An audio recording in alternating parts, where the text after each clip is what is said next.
The Hudson Library and Historical Society presents Mr. Bob Dyer, award-winning columnist for the Akron Beacon Journal, discussing his new third book, Blimp Pilot Terrorizes Akron and Other Hot Air, at the Hudson Library's Flood Meeting Room on January 15, 2014. Now, here's the Pulitzer-Prize winning columnist, Bob Dyer. Best humor columnist from the National Society of Newspaper Columnists, and a Pulitzer-Prize. So we are really blessed to have him here. Without further ado, Bob Dyer. Thank you, Julia. Appreciate it. Thanks for coming out on a lousy night. Never seen so many microphones. I hope I'm not under oath here today. Well, I'd love to say that readers were clamoring for this book, but basically I called up the publisher and begged. I said, can we put out a collection of my columns?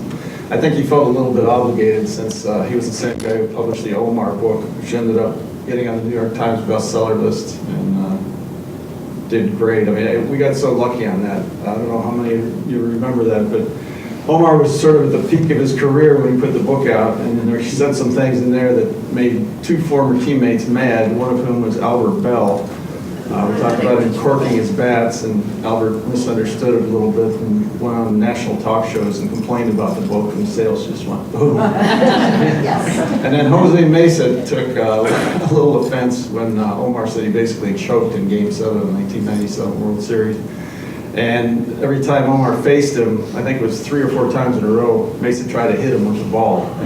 And it got to the point where Omar just said, all right, threw down the bat and went to first base. But it got ridiculous, and they finally fined Mesa. But that, again, helped book sales. Omar wasn't real thrilled with that aspect of it, but sold a lot of books. So anyway, Blimp Pilot Terrorizes Akron. The title is taken from one of the chapters. And I actually got to fly the Goodyear Blimp, which I thought was the coolest thing ever. To me, nothing says Akron like the Blimp. The way it came about was I wrote a column where I was criticizing the Metro bus service. They'd gotten some fancy satellite system that said next stop, Main Street, which I thought was overkill for Akron buses. So I wrote a column making fun of that, and the bus guy, much to my surprise, called up and said, why don't you come out and drive a bus and do a column about that? And I said, oh, that'd be cool. So I went out and took a great big city bus, and he took me out to a big parking lot, church parking lot in Akron, and set up some pylons, and I got to weave through them and back up and do all sorts of things, and only killed a couple of fake pedestrians, but it was fun, and I got a good column out of it. And somebody read that and said, hey, how'd you like to drive a locomotive? So I said, well, that'd be cool. So they have there's a place out near Kent where they transport limestone back and forth over about a 2-mile track probably. So I got on the thing and they showed me all the controls, and I was lost in about 2 seconds. But basically I figured out how to make it go and stop, and the coolest thing was honking the horn. There's a certain number of blasts when you're doing various things, and sometimes you just honk it just because you want to honk it, which I did a lot. So I wrote about that, and then somebody said, how'd you like to drive my dragster? So I went over to Dragway 42 in West Salem in Wayne County, and got to run a dragster. And at the end of that column I said, this is getting ridiculous. If I go any faster, I'm going to be airborne. Maybe I should knock this off. But then I said, speaking of airborne, I've always sort of wanted to fly the Goodyear Blimp. So a couple days later, sure enough, Goodyear calls up. And I went out there. I figured they'd just give me a ride. I mean, that'd be great. And I have some neighbors who've worked for Goodyear for 30 years who've never had a chance to ride the Goodyear Blimp. So I was pumped up to ride it, and I got up there and he said, well, take the controls. I said, you got to be kidding me. I was sitting right next to him in the co-pilot seat, and it was the spirit of Akron, which the controls were like a joystick on your computer. So he said, if you want to go left, just push left, go right, push right. So I'm up there. It's basically a big bag of air that goes about 35 miles an hour. For some reason, I was expecting when I flipped it left, it would start going left right away. But there was no reaction, so I went this way and I went that way. It's a delayed reaction, so pretty soon the thing's like rocking back and forth up in the sky. I had a photographer with me. He's flopping around in the back. It was ugly. So we're flipping around we came up on it was gorgeous. It was an October afternoon. The leaves were changing. It was beautiful. We were coming up on the Akron Rubber Bowl, in the days where the football team played there, and the game was just ending. And as we're approaching, the pilot says, you're getting a little too high here. The whole purpose of this thing is advertising. If you get too high, they can't read the ads. So bring it down a little bit. Well, the one direction that works is down. I went like this and the thing went, like that, just as we're approaching the rubber bowl. So these people down there, I'm picturing these people down there going, are we in the movie Black Sunday? What's going to happen here? This is crazy. So that was one of my favorite experiences with this thing, with the job. So I figured it'd be a good one to put on the cover. But the book is actually a lot more about Akron than it is about me. There are, I think I went back, to choose the columns, I went back through 29 years of stuff, and there were over 4,500 bylines. So I was wading through them, and I just basically picked the ones that I liked for no particular reason, tried to organize them later. I came up with 77 columns in 29 years, so I figure I write 2.7 decent columns a year. But I was surprised that they're kind of all over the ballpark. I mean, there's pretty hard-hitting confrontational things and real light stuff and feature-ish things. And after I went through them all, I concluded that I was kind of like Sybil with multiple personalities. but I'd prefer to say there's something for everyone, so we'll go with that. I think one of the reasons I've had some success is that I think I'm pretty mainstream. If I'm thinking something about a situation, I think a lot of other people are thinking the same thing. I think a prime example, I'll read you the first chapter here. This is one of my favorites because I think any reasonable person with these circumstances had come up with pretty much what I did. But I have a printing press, so that's cool. It's called the Stove Photo Op Creates Roadblock. If you wanted to find a single story that illustrates everything that's wrong with 21st century America, you could do a lot worse than this. The Ohio Department of Transportation told me on January 26th that all of the work on the new interchange for State Route 8 on the Hudson-Stowe border had been completed. The only thing left to do, I was told, was for the city of Stowe to move the orange cones and open it up. Well, Stowe didn't open it up that week, or the next, and Stowe won't open it up this week, or next. Stowe will open it on the afternoon of February 26th. Why? Because Stowe wanted to wait until it could get a bunch of politicians together for a ribbon-cutting ceremony, and February 26th was the first time all of their schedules meshed. I kid thee not. The public will be deprived of the use of a $6.2 million project for 31 days simply to create a photo op. Even worse, Stowe's mayor, Karen Fischel, doesn't see anything wrong with that. Quote, we've had a lot of people who have facilitated the building of the Seasons Road interchange, she says, and we wanted to invite those people to the grand opening because we received federal funding from Congressman LaTourette and Senator Voinovich, among some others, and we wanted to recognize them. That's why we were waiting. We had to have time to get out the invitations and so forth. We also had to have all three mayors, Cuyahoga Falls, Stowe, and Hudson, available for the same date and time. Do you honestly think the people who have been clamoring for the interchange to open will think a ribbon-cutting ceremony is worth waiting an extra month? Well, she replied, you know, it's been in the works for 25 years, so in looking at the long-range perspective and in gratitude to the people who made it possible, I think it was, Fischel says. Actually, the people who made it possible are not the people who will attend the photo op, but the drivers who want to use it. Drivers who have paid taxes out the wazoo for the last 25 years for one public project after another. You know, the people who drag themselves out of bed each morning and drive to work, even when it's gloomy and cold and slushy. Maybe they don't feel too well, maybe they've had a sick kid at home, and they're probably working harder and harder for less and less money, and they're worrying about all kinds of things, and at the end of the day, they just want to get home. If those people encounter a photo op, it will be at the License Bureau, where they will pay 175% more for their eye test than they did a year ago. These are the people who made it possible, and they should have been allowed to use this interchange the millisecond it was finished. Fischel says she hasn't fielded a single phone call from someone asking when it would open. That's probably because most people think ODOT was dictating the opening, not Stowe. My email box started filling up back in November when eager drivers were eyeing what looked like the finished product. They wanted to know the nature of the holdup. Initially, the delay was striping the pavement. Work crews couldn't put down their paint in bad weather. Once the weather broke and the road was painted, a problem arose with the last item on the punch list. The light poles, manufactured in New York, were delayed by an East Coast snowstorm. But the poles were erected on January 25th, and Ohio Edison hooked them up the next day. The interchange could have opened that afternoon. I don't know about you, but I'm rooting for a February 26th blizzard.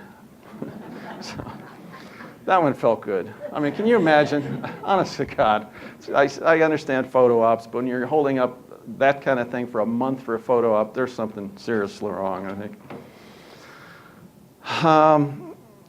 I think another reason why I've done pretty well is that I pretty much refuse to be intimidated by political correctness. There's so many people that are just tied in knots these days worrying about offending somebody. As a matter of fact, there's a whole chapter in here called Politically Incorrect. And I guess a prime example is the stories about, there are several of them in here, the stories about Kelly Williams Bolar. I don't know how many of you are familiar with her. She was the woman who lived in Akron who wanted her kids to go to Copley school system and falsified every document she ever put her hands on to pull it off. She somehow turned into a national hero. She was called the Rosa Parks of education at one point, which just made me want to vomit, frankly. So I wrote a column. One of the columns I wrote, Al Sharpton rushed to her rescue. Good old Al. So I wrote a column when he came to Akron called Some Advice for Al Sharpton. It was an open letter to Al. Dear Al, I attended your dog and pony show. I didn't attend your dog and pony show on Thursday night at Mountain of the Lord Fellowship Church in Akron because I have long viewed you not as a man of the cloth but as a charlatan, much like our own Ernest Angley. Both of you cloak yourselves in virtue, but both of you are, at your core, frauds. Angley claims he can cure AIDS by slapping people in the forehead. You claim to be solving society's ills by dealing out the race card, day after day after day. I have no idea why the media continue to treat you with such reverence. You have somehow become the default arbiter on the topic of discrimination, the go-to guy for every person with a notebook or camera. I would have thought you had lost your credibility after slandering half of New York's law enforcement community while rushing to the defense of monumental liar Tawana Brawley. So I promised myself I would not write a word about your visit, because even when people write bad things, that only adds lumens to your spotlight. But I am simply incapable of allowing your latest absurd pronouncements to pass without comment. With lights blazing and cameras whirring, you declared, I think this woman should be saluted, not arrested. Perhaps a statue would be in order. Maybe we should put Kelly Williams Bolar right next to Charles Goodyear at the Ocasek building, or adjacent to Colonel Simon Perkins on the University of Akron campus. As if that comment weren't dumb enough, you added this. Too many of us adjust rather than having society adjust to us. Well, Al, you may want to give that concept a little more thought. Maybe you can find a moment or two and get away from the photographers and videographers. Go off by yourself to a quiet place, sit down and reflect. Maybe you could even pray on it. Picture the kind of world we would have if society adjusted to school mom rather than the other way around. In review, she lied about her income, she lied about her child support, she lied about her place of residence, she lied about serving in the military, she lied about lying.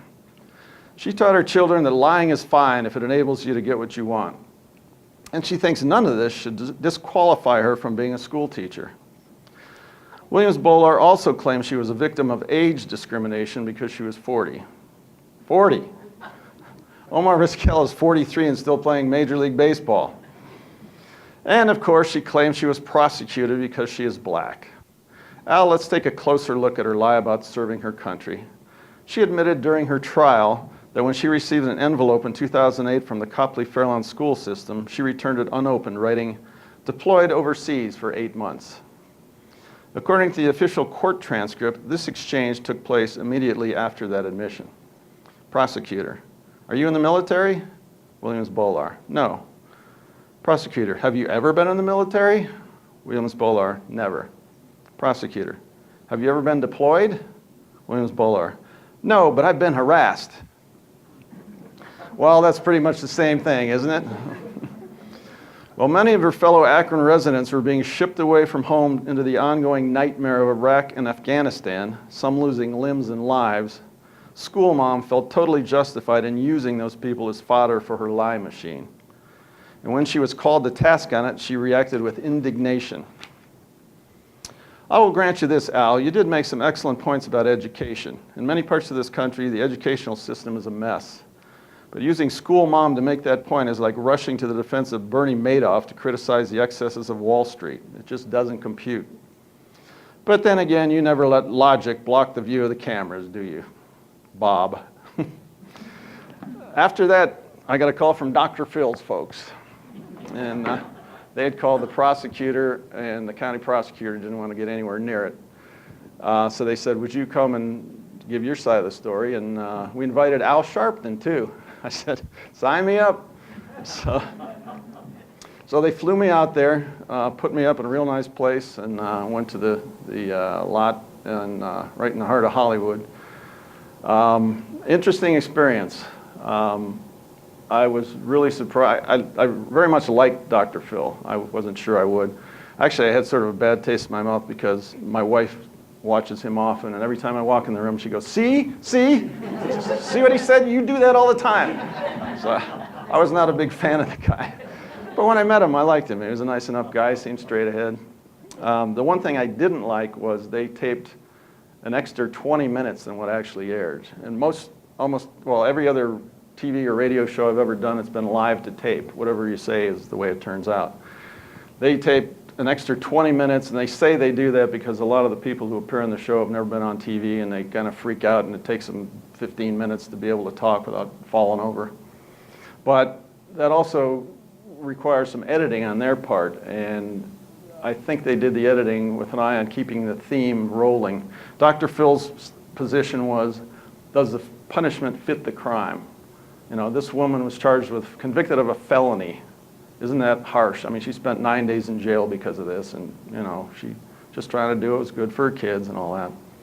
And at one point I said, you know, the only reason she has a felony is because they refused the plea bargain. You can't plea bargain if one side won't bargain. I mean, they very well could have negotiated it down to a misdemeanor, but she didn't want anything to do with it. She maintained her innocence throughout. That ended up in the cutting room floor, which I thought was unfortunate. So that's the big drawback of that. Otherwise, I think it went pretty well. Al and I went at it pretty good a couple of times. I remember we sat directly across from each other, and I remember sort of glaring at him, and whenever they went to commercial, he would not look at me. He just would not look at me. And he knew where I was coming from, because actually the day before the show, they had me come in and tape part of that column I just read you, so that was the open to his segment. So it was interesting. I hadn't duked it out with somebody like that on national TV in front of millions of people before, but it was fun in retrospect. I like the light stuff too. Again, I'm kind of schizo, I guess. Sometimes I'll have an Al Sharpton, and then I'll turn around and have something that's lighter than air. That's not a Blimp joke, but could have been, I guess. Let me read you this one. This was kind of fun, and this just happened just out of the blue. I stumbled into it, and as it was happening, I said, hey, this might make a good column. This is called Getting Pickled. This is from August 2012. Some athletes can play with pain. Others take a powder at the first sign of discomfort. Now, I'm not saying Beacon Journal food writer Lisa Abraham is a wimp, but she did scratch herself from the starting lineup last week merely because of a sinus infection. Abraham was scheduled to be a judge at a pickle tasting competition at Lock 3 Park in downtown Akron. That's where the judging of various foods has been taking place each week during the downtown Akron Partnerships Farmers Market. In Abraham's defense, the woman cares more about food than most of us care about our firstborns, and she wasn't about to skew the contest results by partaking with a diseased palate. Fortunately, she was not sufficiently impaired to stay home from work, so all she had to do was walk across the newsroom to find a fill-in. And who's the first person you think of when you're looking for someone to nibble on your pickles? Exactly. As a last-minute replacement, well, she could have done infinitely better. I've been known to intone "hold the pickles" when ordering a burger, and my own food preparation expertise ranges from PB&Js to boiled hot dogs. But I am nothing if not a team player, so instead of fabricating an excuse, I decided to focus on pleasant pickle experiences in my past and suit up for battle. If nothing else, I figured I would be able to declare at some point that a particular pickle was to die for. a phrase that, for reasons that continue to mystify me, can only be used in connection with food. Nobody ever wants to die for a tea shot or a guitar riff or a watercolor. But we digress. We were talking about my pickles. With a hoarse voice that surely was channeled from her hooky playing days back in grade school, Ms. Abraham offered some parting words of wisdom. Don't be too easy. Don't be afraid to be the East German judge. She told me that pickles should be somewhere between hard and smushy, and that sweet pickles should be sweet but not cloyingly so, and that dill pickles should be dill but not puckeringly so, or something like that. It all kind of blends together in the aftermath of consuming 18 different pickles, some of them multiple times. In a couple of cases, I felt like Andy Griffith and Barney Fife being forced to sample Aunt Bee's kerosene cucumbers. But most of the offerings were reasonably tasty.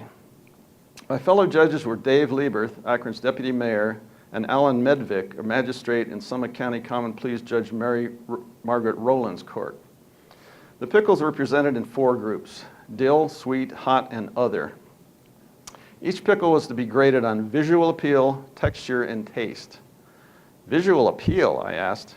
I guess I never really looked at pickles that way. Wow, that's a very beautiful pickle, quipped Medvick. Nice seed placement, chimed in Lieberth. As for texture, the deputy mayor offered this explanation. When your pickle is flaccid, you've got trouble. Well, I wouldn't know about that, but I'll take his word for it. In all 4 categories, 2 of the 3 judges tabbed the same pickles as the best, so those were instantly declared the winners. My vote was part of 3 of those victories, which means one of 2 things. I'm a better pickle picker than I thought, or the other judges are equally clueless. I'm betting on the latter. In fact, I'd be willing to bet you a gigantic gherkin. They're to die for. So, one of the things I asked often is, how do you come up with topics? In the early days, it was a bit of a struggle, but at this point, I have a stack of stuff in my desk like that. If I didn't get another idea for a year, I'd be fine. The best stuff comes from readers. They sort of have a feel for what I like these days, and I'll bet 80% of the columns, even the single topic columns I write, are suggestions from readers. Hey, did you know about this, or did you hear about this, or here's some injustice you ought to check out, which is very cool.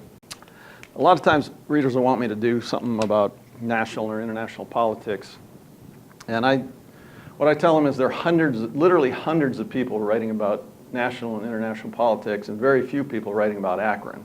So I want to write about local stuff. I know what's going on or can find it out, and people reading the Akron Beacon Journal, I think, want stuff from greater Akron, including Hudson. The reaction is weird. Some columns I think are going to be real innocuous. The phone rings off the hook, and some I think will be fairly controversial. Not much reaction. I want to read you a couple. These came in December. The first one arrived, they were 34 minutes apart. Here's the first one that arrived at 8:04 a.m. The subject line on the email is, "Funny, serious, thought-provoking. Bob. Reading today's article, I laughed a number of times. You and your readers are so funny. Thanks for a year of, as the subject line states, funny, serious, and thought-provoking articles. By the way, is your book going to come in an e-version? I have a Kindle. Thank you again, and Merry Christmas and a Happy New Year." Then I opened up another one right after that. Subject line, "Thanks for nothing, jerk." I thought you were on the side of the common guy, LOL. You just, like all the rest, let big organizations push little guys around. Guess I need to find someone who does care, not someone who pretends to help the little guy, then smirks when we ask for help. Jerk. This was triggered because I hadn't responded to his email in 3 days. I mean, eventually I get to everything, but sometimes if I'm inundated in other stuff, it's going to take a while, and it was a fairly complex thing, so I put it aside. But apparently I wasn't quite quick enough for the young lad. So yeah, the reaction really is bizarre at times. One of the chapters in here is about sports. I've never been in the sports department, but I played sports through high school and college and always loved it. And there are some occasions where for example, the Indians finally started winning in the mid-90s. At that point, it's all hands on deck. Sports department, Metro, features, food section, everybody wanted to have a hand in it. So in the mid-90s, when the Tribes started doing their thing, I ended up going to every game, home and away, doing feature stories, not direct reports on what happened on the field, but tied into the games, but the atmospheric stuff, what was going on outside the stadium, or people who had come to watch from out of town, just anything under the sun. And I had a lot of fun with that, in some cases taking some real liberties. When I was in, sit down and behave yourself. I went to college with this guy right here. You're late. So when we were playing the Marlins in Florida, I'd spent a couple days down there, and you know, they were going crazy, all these people walking around in foam Marlin hats and all this. So one day I decided, well, I'm down here and it's all about the Indians and the Marlins. I think I'll go marlin fishing. I'll go catch one. So I went and chartered a boat and took it out in the Atlantic, and had a grand old time and wrote about it, and came back, and I thought it was a good column. The people in the finance department weren't all thrilled with me chartering a boat, but so it goes. In those days, we were making money hand over fist, so it didn't really matter. Yeah, we got to do a lot of fun things in those days. The Beacon for years and years was basically printing money.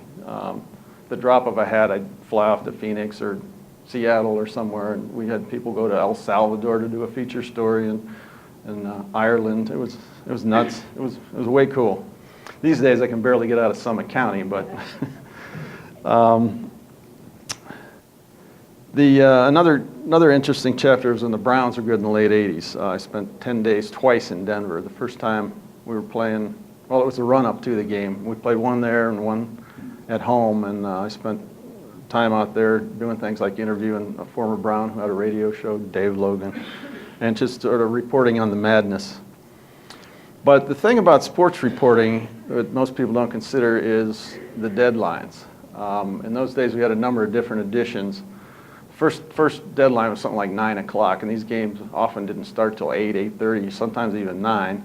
So you'd write one version for the early papers and another one for the later ones. I can remember at one point, it was a close game, and it was a big game, and the deadline was creeping up, and I didn't know if the game would be over in time. So I had, on my laptop, I had one version, they lose, one version, they win, one version, we don't know at press time. So I'm flipping back and forth like a lunatic trying to update, oh, I'm going to correct this here, and then I had to correct it on the other two.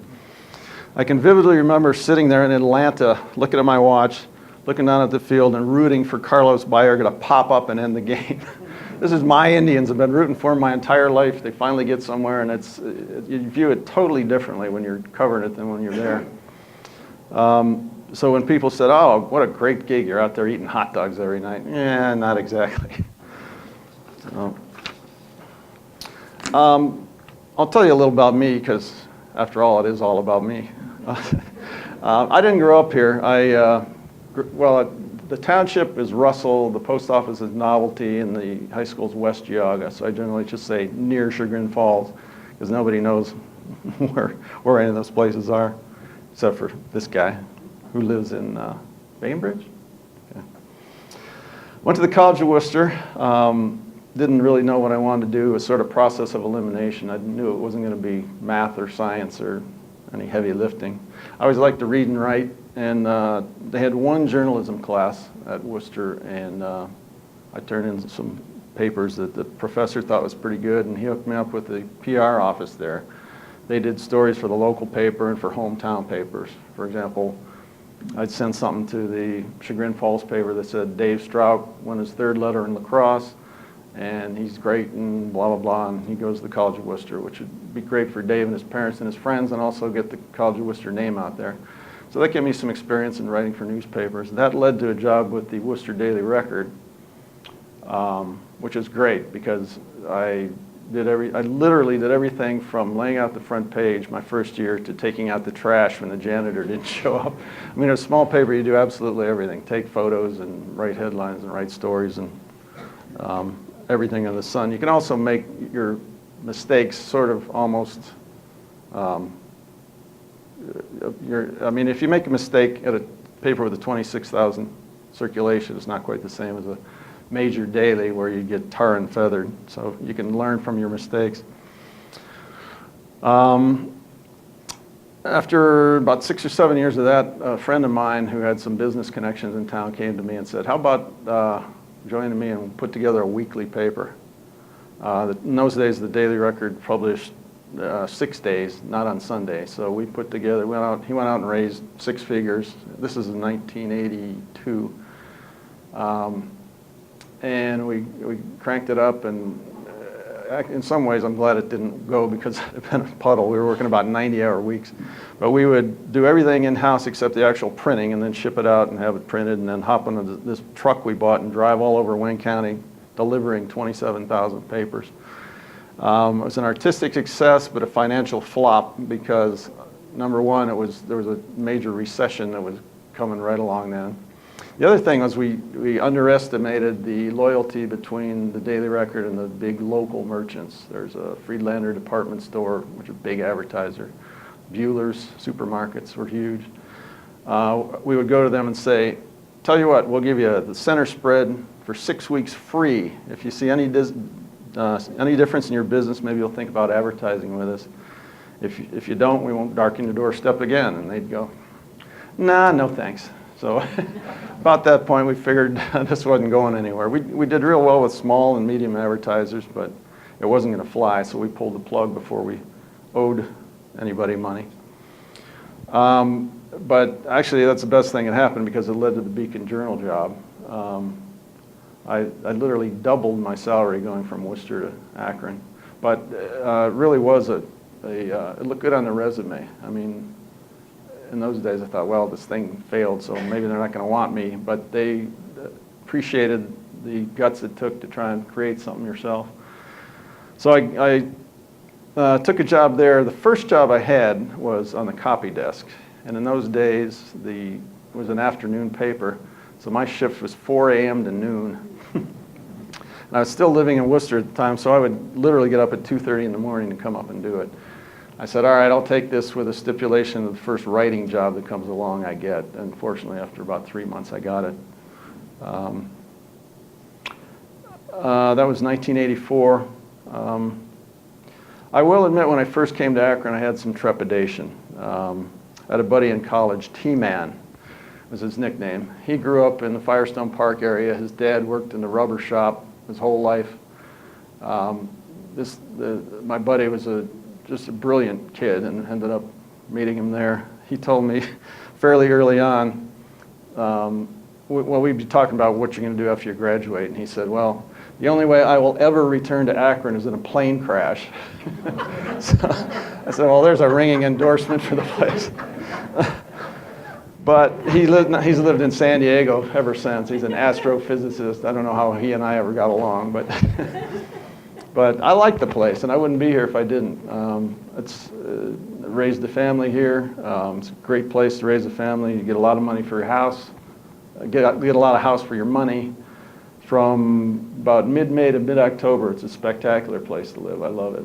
Tonight, not so much, but you know, I can live with that. There was a bit of a learning curve. I had never heard the term devil strip until I came here. It's a tree lawn. What's this devil strip thing? So there's still controversy about exactly where that came from, which I don't want to go into tonight. I'm tired of hearing about it. Let's see here. This is my third book. The first one was the Omar book, which I mentioned before, which was very cool. Putting the book together was a hoot. This guy is so personable. He's better. He's born in Venezuela, as you probably know. Pretty heavy accent, but he's better in his second language than most athletes are in their first. So he's a hoot to be around. He's one of the nicest guys ever. I mean, these people, when you're making $4 or $5 million a year like these guys are, they tend to be in their own little world and sort of don't mess with people who aren't on their same level. He was consistently considerate. I can remember a couple times we were out to do the book. I traveled with the team for about 10 days, and one day we're out at lunch, Omar and a bunch of Spanish-speaking teammates, and they're all yapping away in Spanish the whole time. And like a dummy, I took 5 years of French, which I've never used in my entire life. Never been to Montreal, don't want to go to Montreal. Didn't take Spanish, I didn't have a clue. Every once in a while, Omar would lean over and go, they're saying this, and they're talking about this, and this guy said that, which was cool. I mean, normal folks would do that, but these guys don't generally tend to do that. It's amazing what these guys are world-class athletes. Almost regardless of the sport, these professional athletes are amazing. I was walking down the sidewalk one day with Omar. He was talking about how he stayed in shape in the off-season. One of the things he said he did was kickboxing. So we're trucking along down the sidewalk. All of a sudden he jumps up, puts both feet out head high, comes back down, just keeps walking along. I mean, it's amazing. He apparently was a really good soccer player, and I think he could have probably been a good point guard in basketball if he wanted to. But the thing I take away from it is what a nice guy he was. I mean, he's funny and bright and just a really nice guy. And it's pretty cool traveling with the team. I got to ride the charter flights and go to the team hotels, and we did interviews on the plane, or we'd sit in the dugout before the game, or a couple of times we sat at the pool and did interviews. And not a bad way to make a living. It was funny, as I was writing the first couple of chapters, he wanted to see him, so I showed it to him. He had a couple things he wanted to move around, but not too many. About the second or third time I went to him with a chapter, he goes, just write it, you know what you're doing. So I honestly don't think he's read the whole book. We were doing an interview on Channel 5 one time, and right when the book came out, and they asked him, well, Omar, what do you think how it turned out? He goes, well, I haven't read it yet. And they thought he was kidding, but I don't think he has. But that was fun. My next book was called The Top 20 Moments in Cleveland Sports. Major events like the shot and the fumble and all the bad stuff, the drive, but some good stuff too. I thought it was, and I tried to make it more than just sports stuff. I tried to put it in the era. I was writing about like the 1920 Indians who won the whole thing. And I tried to give people a feel for what Cleveland was like at that point. They were constructing the Terminal Tower complex and moving some big public graveyard to another location. It was really a wild era. They were doing some major rebuilding. I tried to incorporate that kind of thing in. And I thought the book read much better than Omar. Omar, I was trying to pretend I was a 35-year-old Venezuelan guy, so I had to kind of keep it in his voice. So I had a lot more freedom in writing the second book. Of course, the second book sold probably a tenth of what the Omar book sold. Most of the time, it's all about hooking up with a celebrity. If you really want to sell a lot of books, just look at the New York Times bestseller list. It looks like, I don't know, 70% of them are by famous people. And when you're promoting the book and you go to a book signing, I mean, this is great, I'm pumped, but when Omar and I would go to a book signing, we'd be in the bookstore with people wrapped around the shelves, out the door, around the corner. I mean, it was astounding. It was like I was with a Beatle. One time, in the middle of a signing, he wanted to go up and go to the restroom, so he walked across the bookstores. It was a Barnes & Noble in Montrose, and as he would walk through, the shelves were pretty high, and you couldn't see him until he was right there. You'd hear people clap, and then he'd walk over here, and people clap. He got back. I said, Omar, that's the first time in my life I've ever heard anybody get applauded for taking a whiz. It was fun. So anyway, I thought I'd leave enough time for questions. I'd be happy to talk about anything, past, present, future. Or if there's anything about the book or something in the book you want to talk about, anything. I think if you're twice on the highway on 77, which is packed. Yeah. And the cost of the sound walls, you had said was $1 million a mile. It's more than that now. Yeah, that's been one of my long-standing pet peeves, sound walls. I just, for the life of me, don't understand how they've gotten to the point where, yeah, let's throw up the sound wall. Early on, this is probably 12 or more years ago, when these things first started going up, I was looking at them going, these are atrocious looking. And I read something by a writer in California who they were throwing them up there left and right. And he interviewed an acoustical expert who said, you know, these things don't actually work, even for all this money. So I prowled around and tracked down some national experts, and most of them said, they don't work. In some cases, if you're a quarter mile away, it makes the sound worse. The sound bounces around between the walls, it comes out, and it's worse a quarter mile away. The only people who really directly benefit are in the shadow of the wall, literally. But ODOT just keeps throwing them up, and I don't know, someday I'm going to follow the money on that one. It's incredible. Yeah, I heard at the same time, I know a guy that used to work as an engineer for one of those companies. And this is right within the shadow. Yeah. Very effective, but as soon as you get off, it's, Yeah, he's saying that an engineer he talked to said it works right in the shadow of it, but once you get away, it doesn't. Interestingly enough, there was a big wall that was built down sort of near Belden Village. And I went down there shortly after it was up and talked to the people who lived in the neighborhood. You're right, the closer to the wall you got, the more they liked it. But some of the people directly behind the wall said, it's no big deal. I'd rather have some trees or something. So, I mean, we're taking public money and spending $1 million plus per mile for these things, and the people who are benefiting directly in some cases didn't even like them. And the other thing that honked me off was the fact that a lot of these people built their houses before, or bought the houses way after the freeway went through. I mean, it's one thing if you buy a house and all of a sudden they say, I'm going to cut through this big interstate highway, I'd have more sympathy. But when you buy a place, and in some cases the one in Fairlawn, there's a really upscale community where the people were complaining that it was allowed after buying a house 50 yards from Interstate 77. I mean, come on. So I beat that to death. There's actually one in here about it. I couldn't resist, but I'm trying to lay off because I bet I've written 25 columns about how ridiculous those are. For about 10 years, I did a column called Dyer Streets once a week, and I did a lot about roads.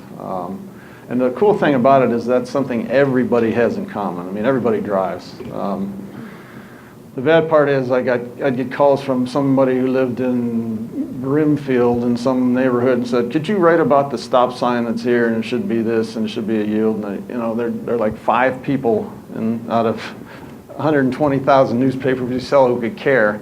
But I felt obligated to at least say, well, talk to your county engineer or try and hook them up with somebody that knew something about it.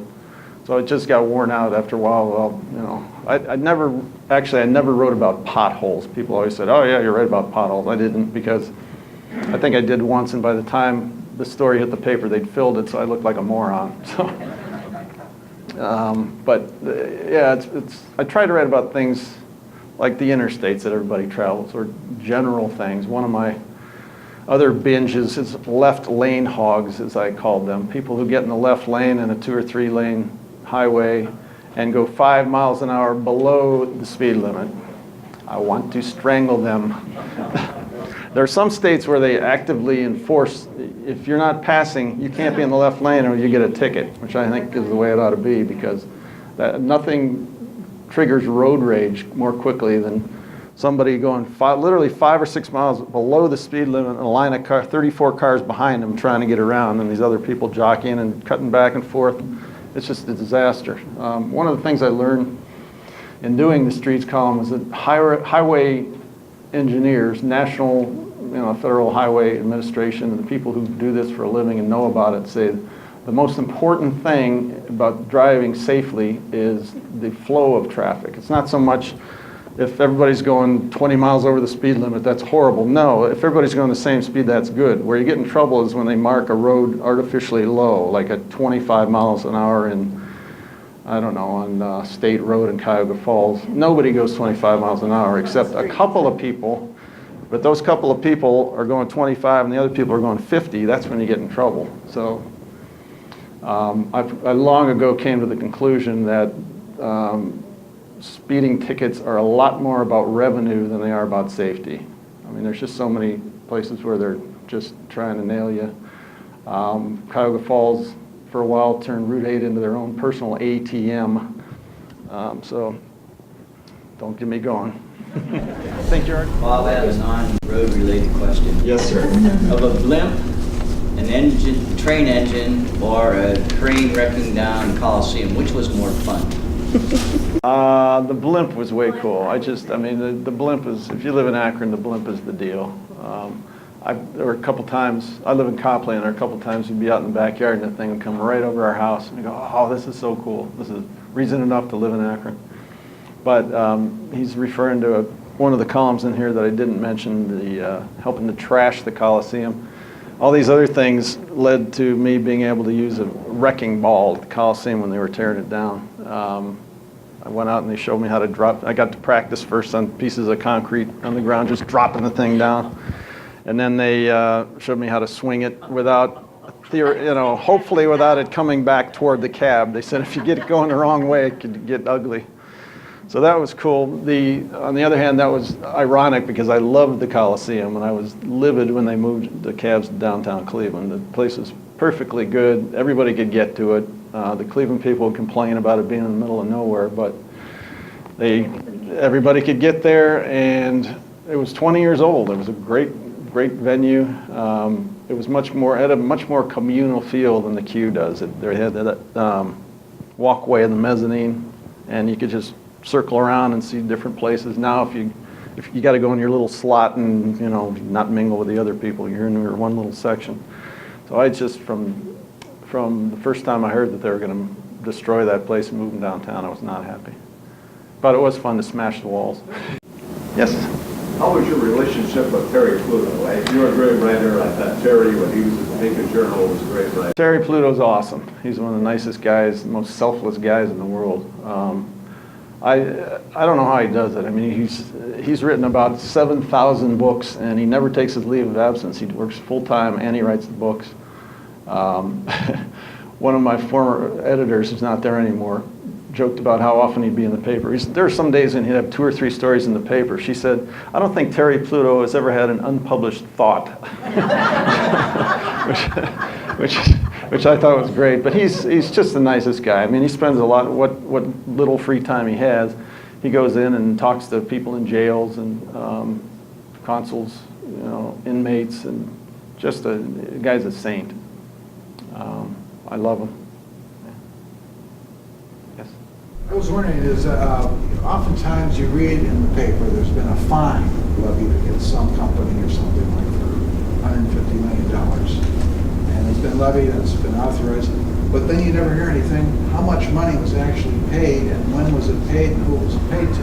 Yeah, that's, if you couldn't hear in the back, the question is, you read that some company has been fined $150 million, but later on you don't see whether or not they actually paid it or whether it was reduced on an appeal or something.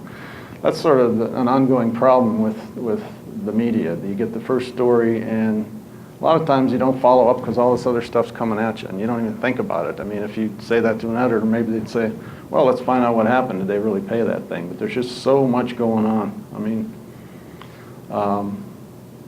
there are a million stories we should be doing. When I first got to the paper, there were 185 people in the newsroom. Probably about 700 worked there total.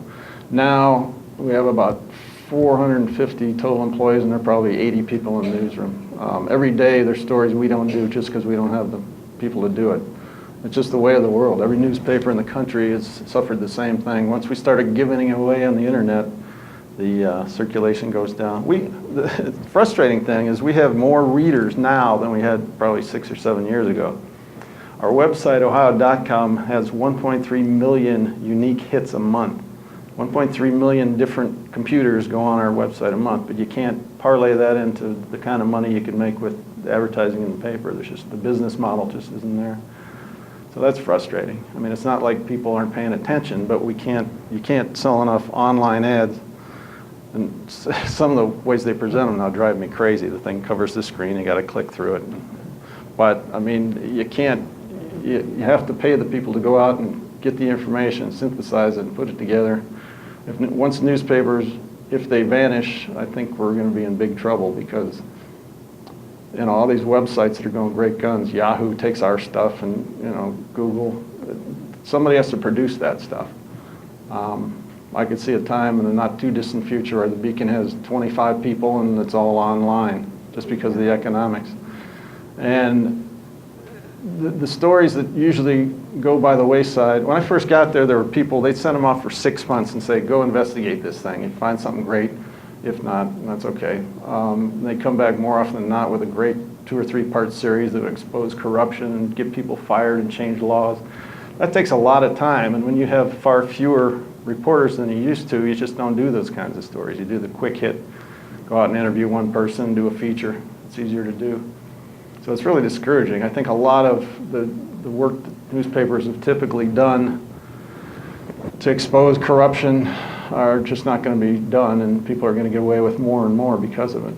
So I think somebody's going to have to go out and get information. I mean, I'm amused when people go, "You filter the news." Well, yeah, you want to go, if you want to go to all the police stations in the morning, go through all the reports and see what's there, go down and look at the court records and see what's an intriguing court case, call up the attorneys and get some quotes, feel free.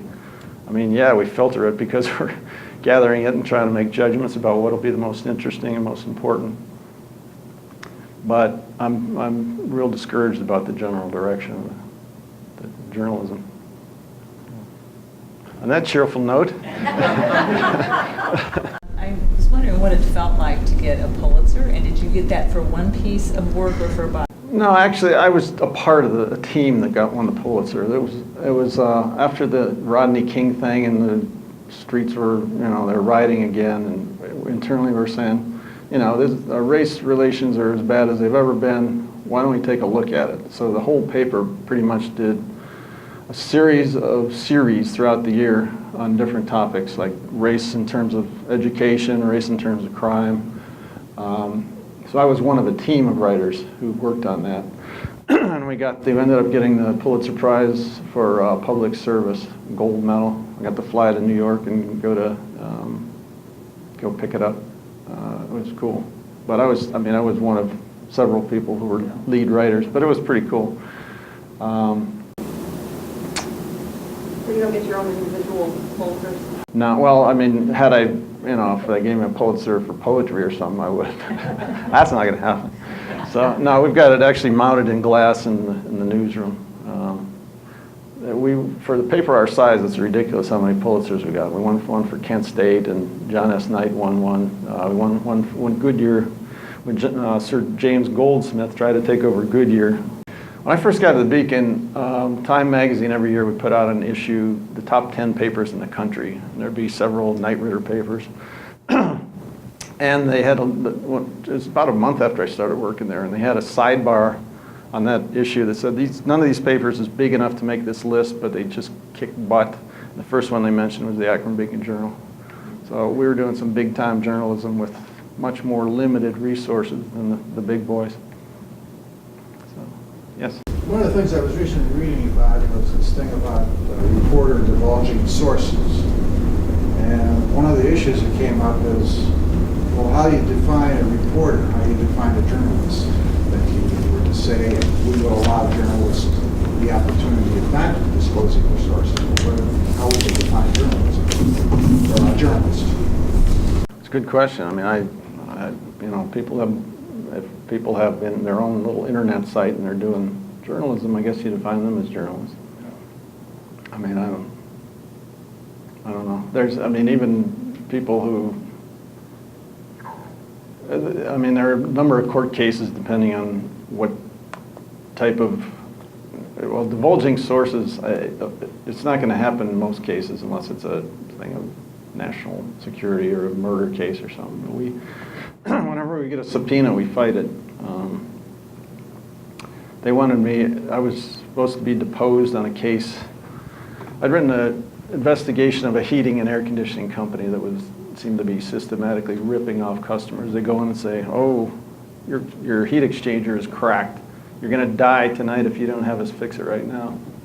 So I wrote a series of stories on that, which led to an investigation by the Summit County prosecutor, and the defense lawyer for the company wanted to subpoena me and see who I'd talked to and get out all the notes and everything. We said, no, you go do your own homework. We had the names of the people we talked to and we did the research.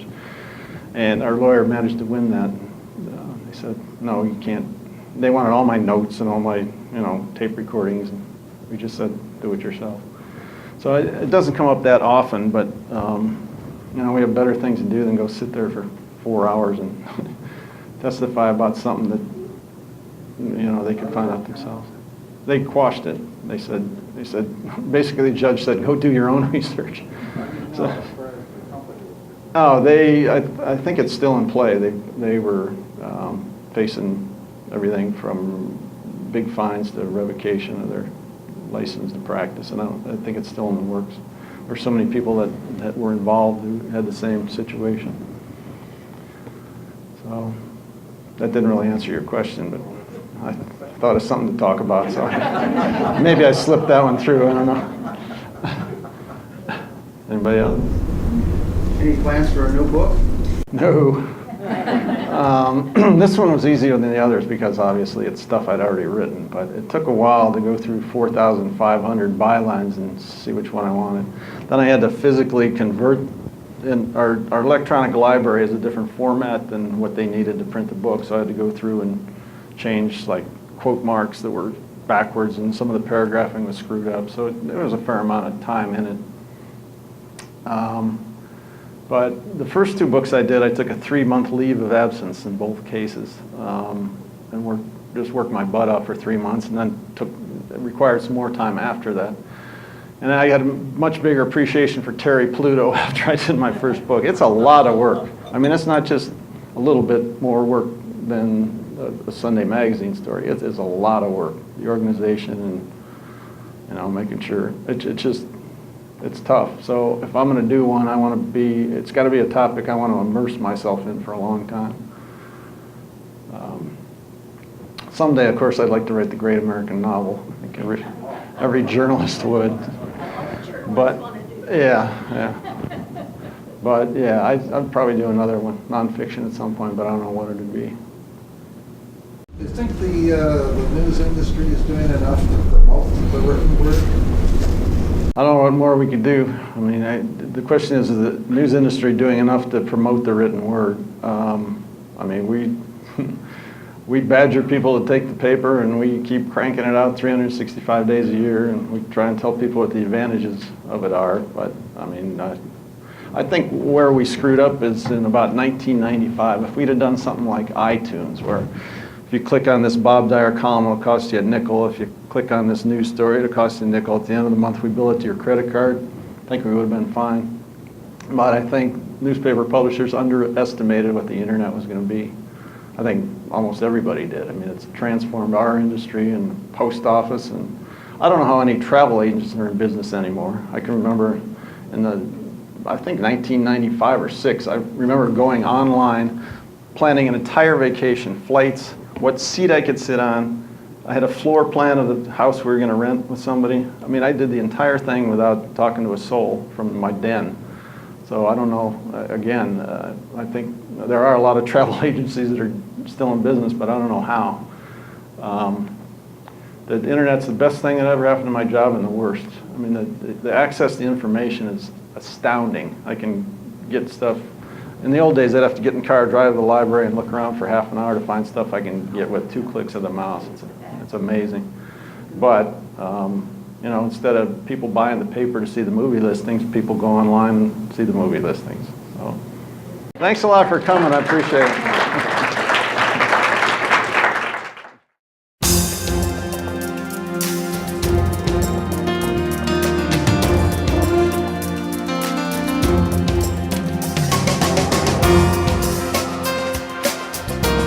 Production facilities for this program were provided by Hudson Cable Television, your window to the community. If you have comments or questions on this or any HCTV program, please leave us an email message at hctv@hudson.oh.us or call us at 330-653-2500. We'd love to hear from you.